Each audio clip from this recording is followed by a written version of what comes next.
pleasure and honour being here today. And I thank you all for coming, because it's like whenever people who care about the future, care about children get together, it's like a big family that comes together. 那今天也是很荣幸来到这边跟大家分享。那我每次呢看到这些对未来、对孩子非常在乎的人呢，能够齐聚一堂的时候，我感觉就像是家人都团圆在一起一样。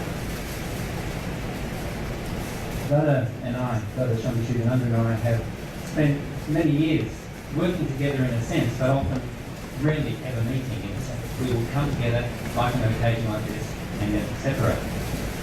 当然，圣路士班南达跟我呢，我们在过去好几年来都是相当密切的合作。可是虽然我们如此密切的合作，我们经常很难得有机会碰面，往往都是在像今天这样研讨会的场合，我们才能见到，然后我们就得分开在各自的领域岗位上工作。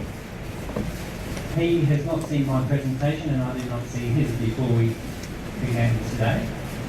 那他没有在我们今天开始之前呢，他没有看过我的演讲的内容，他当然我也没看过。And yet I was smiling all along because it so perfectly follows, mine so perfectly follows yours though. 那但是在我刚刚听大家演讲的时候，我就不禁要露出笑容，因为发现我们的思路呢，基本上是相当的接近。What I would like to do is to look to the future by looking briefly to the past and then to the present. 那我今天想要做的是，我想要我们去思索未来，但是我们思索未来的方式是先简短的回顾一下过去，跟我们观看一下我们的现在。I'm going to use Taiwan as the example.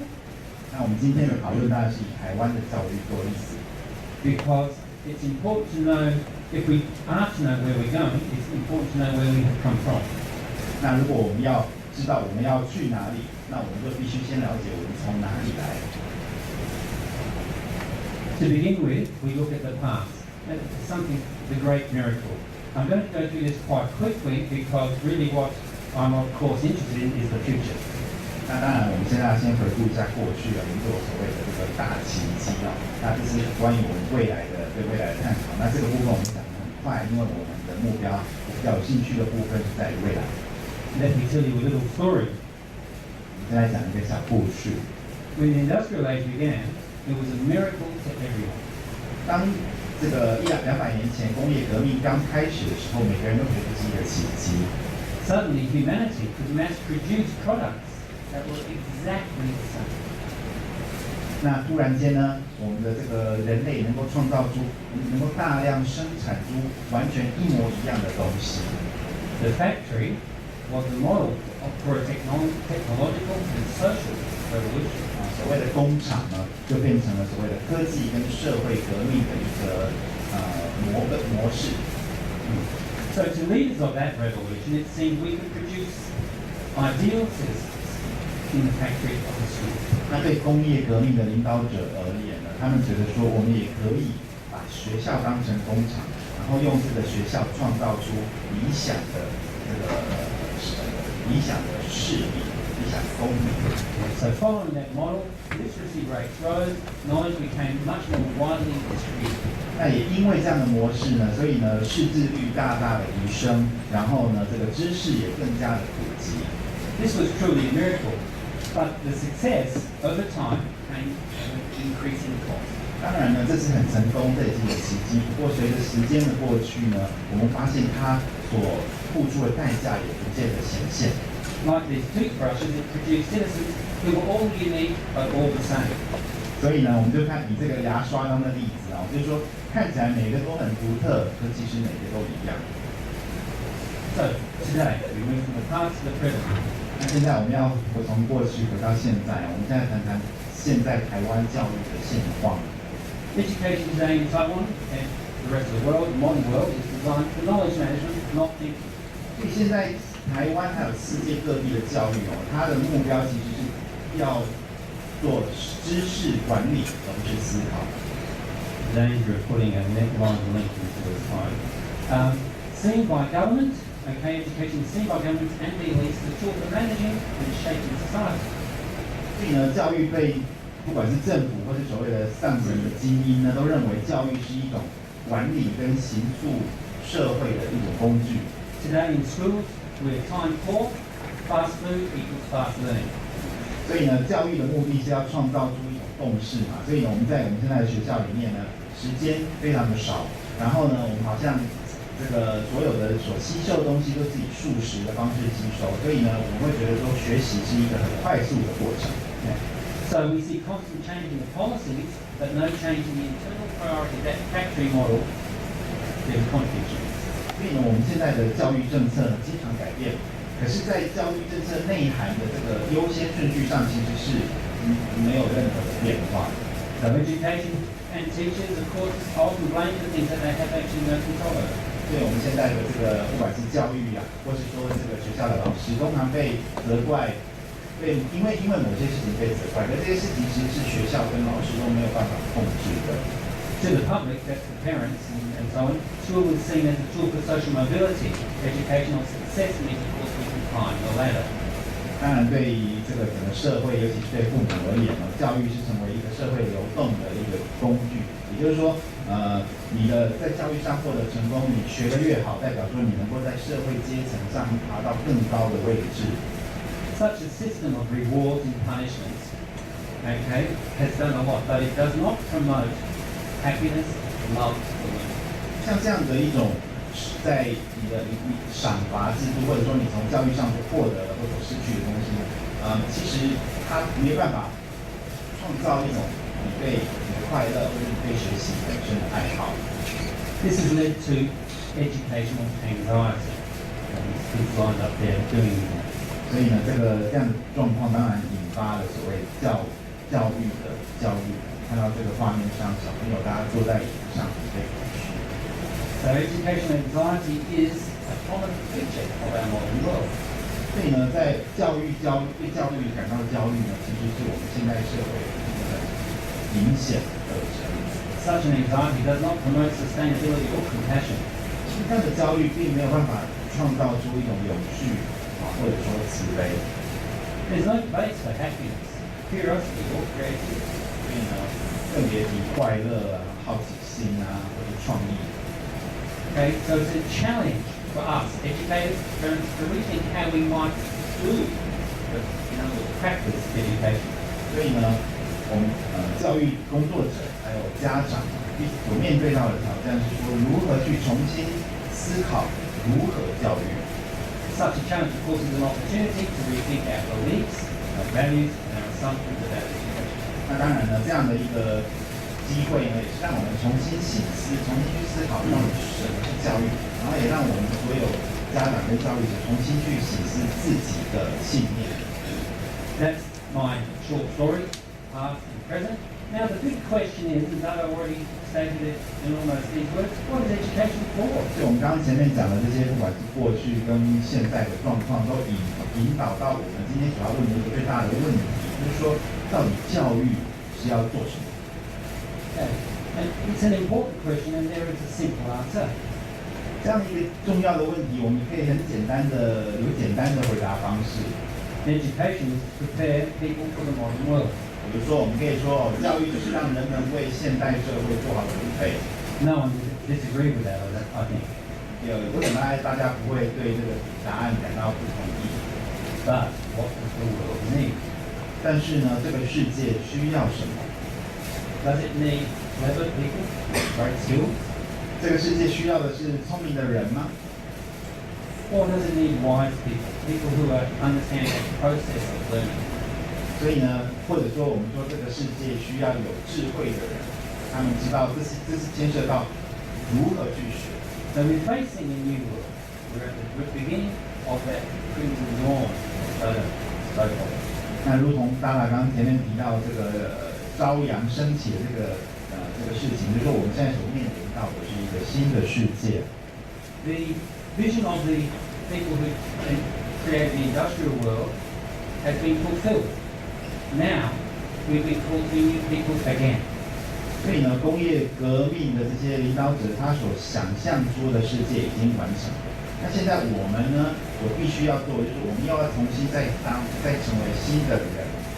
So in a global world where we're all connected, we need parts to manage that connection without drawing back. 所以呢，我们现在是一个全球都有紧密连接的这个世界。那在这样紧密连接的世界中，我们所需要的其实我们的心，透过我们的心，我们才能够好好的管理这样的连接，让我们呢不会迷失在其中。The connection means we need to feel relationship. 所谓的连结，意思是说我们必须能够感受人与人的关系。Such a connection is to free us or liberate us from the fear of difference. 所以这样的一种连结，必须让我们呢能够排除或是释放掉对于差异的恐惧。To help us develop new ways of being human. 它必须帮助我们呢能够发展出新的成为人的方式。There is a new world out there for this new way, a word out there for this new way. 所以呢，这个新的方式呢，我们有一个新的词来描述它。That word is Neohumanism. 就是我们这边说的新人道主义。It calls for us, allows us, gives us permission to actually explore new ways of being new people. 新人道主义呢，让我们或允许我们呢，能够去探索不同的方式来成为新的人。It provides us a sense, a rationale, because we are all connected. 那这样的一个哲学观，让我们理解到说，确实人与人之间是有连接的。It's not just a rationale, though; it's a celebration. 那事实上，这也不是一种为什么，它不是说为什么人与人之间是连接的，而是说我们要礼赞，我们要庆祝，我们要为这样的连接而感到喜悦。It offers us a logic that leads us forward, so that we can develop a sustainable world where the local and the global can work together. 这样的一个新人道主义呢，它提供了给我们一个逻辑系统，让我们呢能够真正培养出一个永续的世界，让我们在地的跟全球的社群能够一同的工作。It helps us understand that this natural world and the human world together are part of one cosmic system. 这样的一个新人道主义的系统，让我们连接到说，让我们理解到说，人的世界跟这个外在的动植物这个宇宙的世界，确实是一个更大的系统的部分。So there is a shift in focus. 这样子呢，我们思绪的焦点将会产生转变。And to move from instrumental education to sustainable education. 那我们这里面我们要谈到的是说，从一种工具性的教育转向永续而慈悲的教育。The shift from outcomes to process. 这样的一个教育，这样的一个焦点的转移，是从这个结果转移到过程。To move from function, 让我们从这个功能转向目标。it's relational learning that develops sustainable. 这种关系性的学习能够培养一种永续的思维。Such thinking, such relational thinking, fosters. 那这种关系性的思维呢，能够培养出人的慈悲。The devotional orientation, compassionate, loving, caring, devotion. We are devoted to the world, we are devoted to the children. It's all that's manifested in the world. 那这里接下来呢，我们要谈的是教育的一种虔诚导向。那这里虔诚当然是指我们为孩子奉献，为这个世界奉献这样的一种奉献的心态。Just as the early industrialists were devoted to order and routine and product, we are devoted to the heart, to connection, and to discovering, well, this is what we need to do, and we are doing in the process of discovering new ways to teach people to be full and love each other. 如同在工业革命的这个它所投注专注的对象是秩序、系统跟所谓的一种例行性。那在我们今日的教育上，我们所投入的、所专注的是希望当然是爱啦、连结啦，同时我们要去能够去寻找出新的方式呢，能够教导孩子，能够让这个世界更加的永续发展。So, I'd like to look now at this devotion as expressed through Gurukula. Dada gave us the beautiful quote from our founder. This is also from our founder. People often don't know that he also wrote many songs. 那当然，你前面在大演讲的时候呢，他提到我们这个新人道教育的开创者，他所引的一句话。那当然，在这里我们比较少知道是我们的这个创办者，他也写了很多首歌，同时有这里讲的一首歌就是 Gurukula 的歌。This was the last song he wrote. 这是这个他所写的最后一首歌。We will establish the Gurukula. 我们要建立 Gurukula. We will guide each and every bud with the light of knowledge. 我们要用知识之光呢，染上每一朵花苞。No one will stay away. 没有人会被排除在外。We will bind everybody with the thread of love and create a garland of incomparable beauty. 我们要爱的线索来绑住，来连接每一个人，然后借此创造出一种无法比拟的美的花环。No one will stay behind. None will be thrown off. 没有人会落后，没有人会被没有人会被丢到这个海底里面。We all exist as kith and kin families. 我们每个人都是家人 ，with their minds full of sweetness and tenderness for all. 然后每个人的心都充满了甜美，充满了对所有人的温柔。This is kind of like a mission statement. 这个我们可以把它当作是我们的使命。It inspires. 它启发我们 but it also challenges us. 当然它也给我们挑战。It's such a big vision. 因为这样的一个理想是如此的庞大。But for me in life at least, it's the big visions that keep me alive. 那当然，但是对我个人而言呢，这样远大的理想呢，让我有活下去的动力。There is a tenderness and a love in these words. 这些字句里面呢，我们感觉到爱跟温柔。That challenges me at least to want to bring some of this into the world of children. 那这当然，至少对我而言，我觉得这些爱跟温柔呢，就挑战了我，让我希望能够把这样的爱跟温柔能够带给我们的孩子。It's about freeing our minds, the liberation of intellect. 那在这里我们要谈的是，让我们的心自由，让我们的心智能够得到解放。But intellect is not just the rational mind. 在这里我们要讲的心智啊，不是一种所谓的理性的，不只是理性的心。As I've said, it offers pathways towards thinking that unifies, that relationship. 所以呢，我们前面讲的新人道主义呢，它提供给我们许多的方式，让我们所培养出的思维是一种连结的思维。It doesn't change the subject matter, obviously, but it changes the culture itself of learning. 所以呢，它不是要改变我们所学习的这个主题，而是要改变我们学习的文化。So, Neohumanism learning is three things. 所以什么是新人道主义的学习呢？它有3件，我们可以讲，它有3点。It's collaborative. 它是一种合作的学习。That means not competitive. 所以不是说一种竞争性的，我比你高分的这种竞争性的学习。It's creative. 它是一种创造性的学习。It allows for experimentation, possibility. 它让我们呢，让小朋友让学习呢，成为是一种探索，成为一种探索不同的可能性。A creative environment, learning environment, is an environment where questions are more important than answers.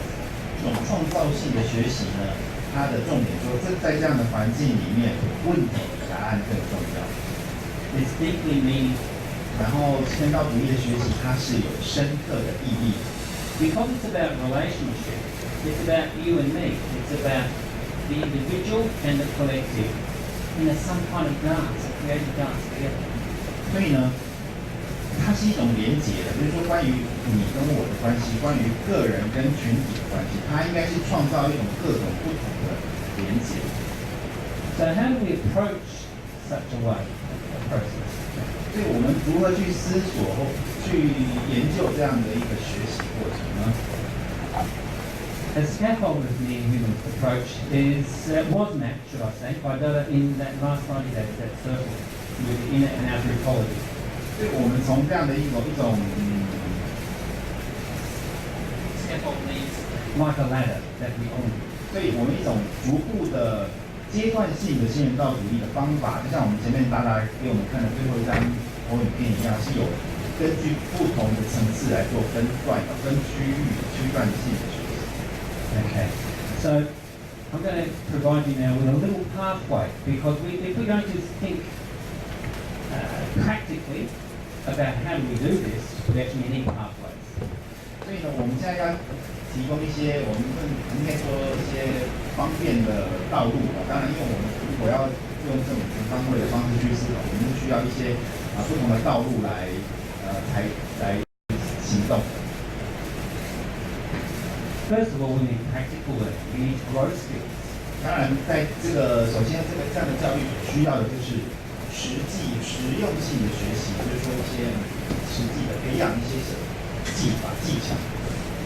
The current system is quite good at this.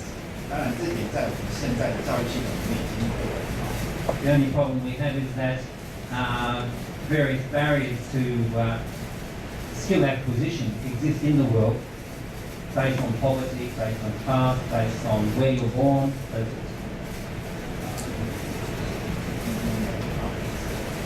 The problem is that even in the world today, there are barriers to acquiring skills based on poverty, geography, where you're born. 当然，我们前面说，虽然在现在的教育系统里面，这种所谓培养技能做得很好了，可是其实，在仔细来想，它还是有很多的问题。比如说，它可能会因为你的出生，因为你的经济能力，而产生很多的阻碍，让你没办法真正获得那样的技能。We also need to grow the mind. We need intellectual learning. 那我们也需要心智学习，也就是说，我们怎么样去培养我们的心。Rich intellectual learning inspires and excites. It leads us to deeper and more effective thinking.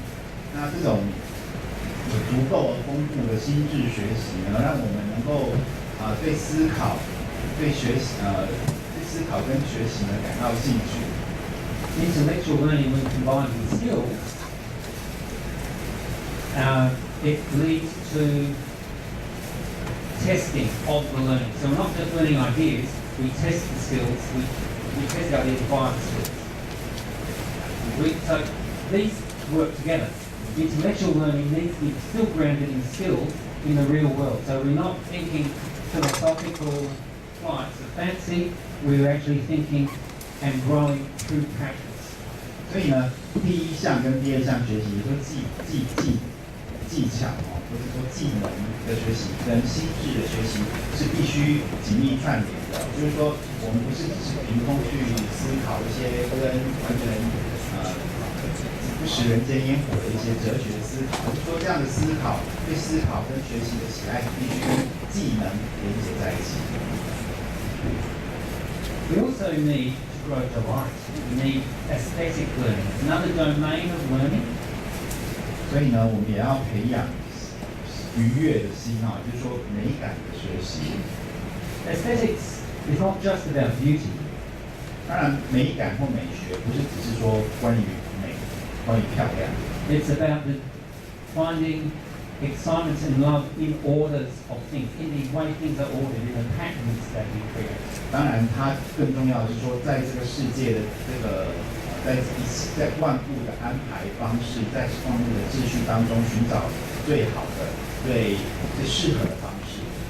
Aesthetic learning helps us understand that intellectual learning is built around beautiful patterns of concepts and ideas. 那美感的学习，让我们知道前面的这个所谓的心智的学习呢，它其实是基于在各种美好的概念所产生的连结上。It's about understanding that the aesthetic and the practical go hand in hand. Because without the practical, we cannot build beautiful. 那当然，美感学习跟这个实际的技能也是连接在一起的。因为如果没有技能呢，我们也没办法创造出美好的事物。We need ecological learning. 那我们也需要生态的学习。We need to learn from the heart how to grow relationships. 我们必须衷心的、从心而发，就是衷心的去想要呢，培养关系。Understanding that things are related helps us see that aesthetic learning, that describing of beauty or order, is about the relationships of things. 那我们对了解到关系。对关系的这个学习，让我们知道说，比如说前面的美感的学习是这些美好的事物，或是说在这个事物的秩序当中，一切事件、一切的事物是有连结的。Clear and effective thinking, growing the mind, is about the ability to see relationships. 当然，前面我们讲第二点的这个清楚的思维呢，能够帮助我们看到说事物跟事物之间是有关系的。To understand relationships deeply helps us grow our sense of justice, ethical learning. 那当我们能够彻底的了解到关系的时候，那帮助我们呢去了解到关系最深层的一种正义比如说伦理的或者说道德的学习。Because of ethical learning, it helps us make sense across from the practical to the ecological. That what we explore in this world is the quality of our relationships with others. 有了这个道德的学习，我们才会发现，从第一项到第四项呢，我们所要学习的是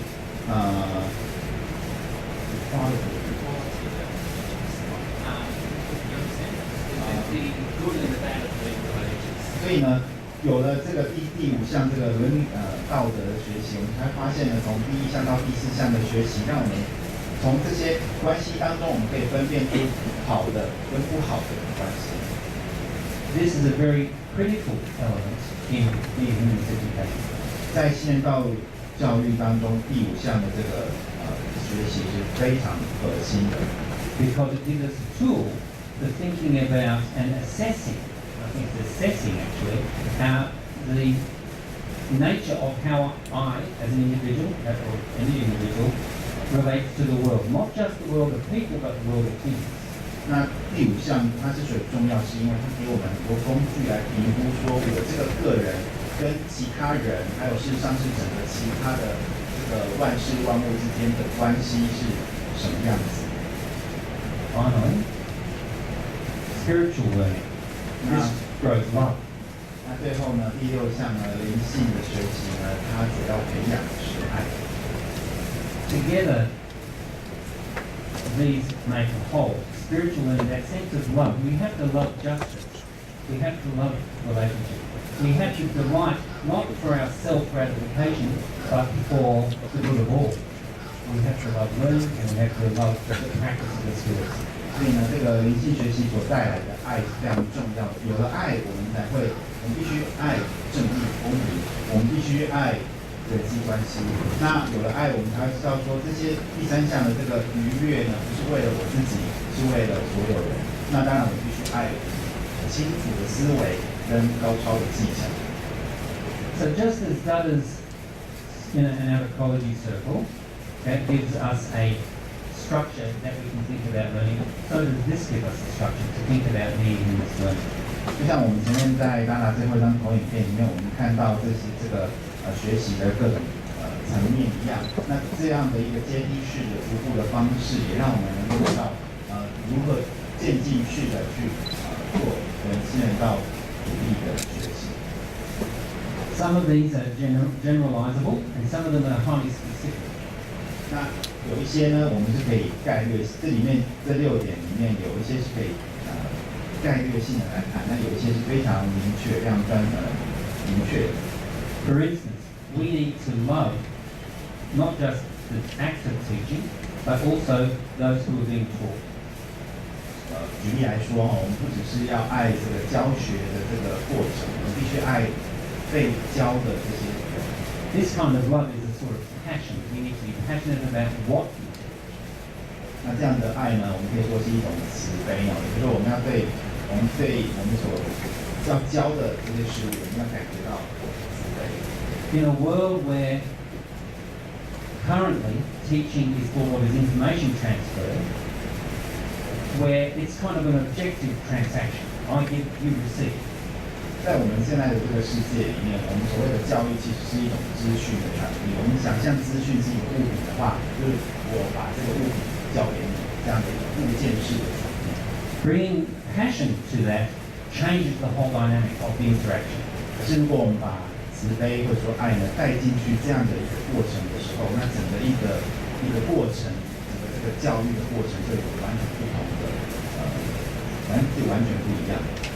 So that previous slide gives us one other pathway to the future. 所以我们前面最后面提到这个给我们一个方向去思考未来会是什么样子。It's a way that we can imagine what could be beyond what is. 所以呢，也就是说让我们能够去想象说，超越现有的一个未来的样貌会是什么。So following the logic that I gave you at the beginning, to build this amazing world that we live in now, our ancestors had to imagine it first.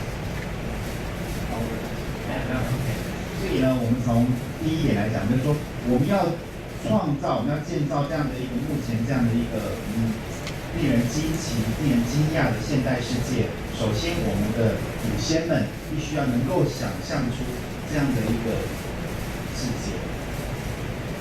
To build a sustainable and compassionate educational future for us, we need to imagine them first.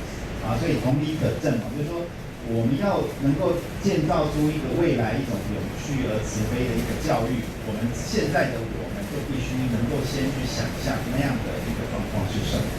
So that task is the task that's brought us all together. 所以这样的工作、这样的责任呢，是落在我们的每一个人身上。Because one person's imagining, let's say mine, on the previous slide, though I've distilled it from the Neohumanism readings, is just one person. We actually need to grow the collective voice, the collective part of this education vision. 那当然，我们比如说，就以我个人的想象，就是我们前面的这个 slide， 前面那张投影片所看到，是经过我自己对新人道教育的学习所获得的。但是除了那之外，我们必须所有人都能够去想象，并且创造出一个共同的理念跟想法。So our collective thinking needs to grow out of practice.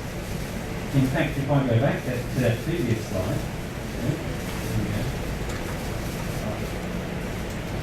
there we go.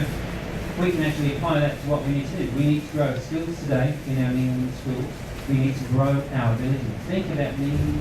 We need to grow our sense of delight in what we're exploring. We need to grow our sense of the love that relationships involve. We need to grow our sense of justice, our fire for justice, and of course, we need to grow that general sense of love which comes out of a spiritual practice of delight and wonder. 所以事实上，我们这里在讲说新人道教育所要教的什么，我们可以用，事实上我们也可以用这里面列出的6点来去运用它来去思考说未来的新人道教育会是什么。比如说要创造出未来的新人道教育呢，我们首先我们当然要有教育的技能，再去能够知道说新人道教育的内容是什么，然后我们要有清楚的心灵去思考为什么要这样教，然后我们要对这样的一个教育呢，也产生一种喜爱愉悦的心，我们要去建立明确的关系，能够去对这个教育本身所蕴含的公平正义感到有相当的认同。最后，我们要有灵性的这个爱，去爱这样的未来的教育的可能性。